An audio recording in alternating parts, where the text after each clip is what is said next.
নমস্কার বন্ধুরা। আগের ভিডিওতে আমরা কাটোয়া ও তার আশপাশের দর্শনীয় স্থানগুলো সম্পর্কে জেনেছি। আজ আমরা আলোচনা করব কাটোয়া শহরের ইতিহাস ও এখানকার দর্শনীয় স্থানগুলো সম্পর্কে। চলুন শুরু করা যাক। অবশ্যই। আচ্ছা, প্রথমেই জেনে নেওয়া যাক এই শহরের ইতিহাস সম্পর্কে।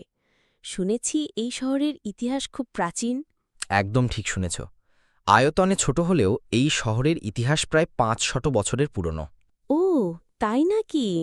হ্যাঁ, কাটোয়ার প্রাচীন নাম ছিল ইন্দ্রাণী পরগনা। পরে এই নাম পরিবর্তিত হয়ে হয় কণ্টক নগরী। কাটোয়া ভাগীরথী নদী ও অজয় নদের তীরবর্তী একটি প্রাচীন ও ঐতিহাসিক স্থান। পৌষ ৯১৬ বঙ্গাব্দে শ্রী চৈতন্য মহাপ্রভু এখানে কেশব ভারতীর কাছে দীক্ষা নেন।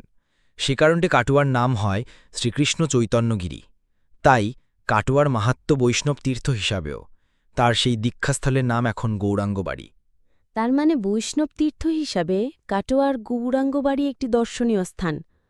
আচ্ছা, কাটোয়ায় কি আর কোনো বৈষ্ণব তীর্থস্থান রয়েছে? অবশ্যই আছে, যেমন মাধাইতলা, সখীরাখড়া, নুপুরকুণ্ডু ইত্যাদি। এগুলোর ব্যাপারে একটু বলো, জানতে ইচ্ছে করছে। মাধাইতলা হচ্ছে চৈতন্য মহাপ্রভুর অন্যতম শিষ্য জগাই ও মাধাইয়ের সমাধিস্থল। এছাড়াও এখানে প্রতিদিন নাম সংকীর্তন হয়ে থাকে। এটি কাটোয়ার একটি অন্যতম বৈষ্ণব তীর্থ। আর সখীরাখড়া হচ্ছে আদপে শ্রীচৈতন্যদেবের মস্তক মুণ্ডনকারী মধু নাপিতের বাড়ি, যেটা পরবর্তীতে তার উপাসনাস্থলে পরিবর্তিত হয়।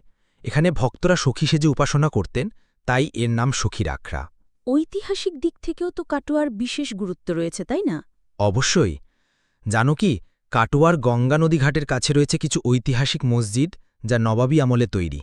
এখানে একটি সুড়ঙ্গ রয়েছে, যা মুর্শিদাবাদের কাঠগোলা বাগানবাড়ির সাথে সংযোগ রয়েছে। এই পথেই নবাবের সেনারা চলাচল করত, তবে বর্তমানে ওই পথ বন্ধ। তাহলে দেখা যাচ্ছে ধর্মীয় ও ঐতিহাসিক স্থান হিসাবে কাটোয়ার বিশেষ গুরুত্ব রয়েছে, যদিও সবটাই স্বল্প পরিসরে তুলে ধরা সম্ভব নয়। এই ধরনের আরও ভিডিও পেতে আপনারা দেবীপ্রসাদ দাসের ফেসবুক আর ইনস্টাগ্রাম প্রোফাইলটি ফলো করুন, আর ইউটিউব চ্যানেলটি সাবস্ক্রাইব করুন, আর ভিডিওতে লাইক দিতে ভুলবেন না। ধন্যবাদ।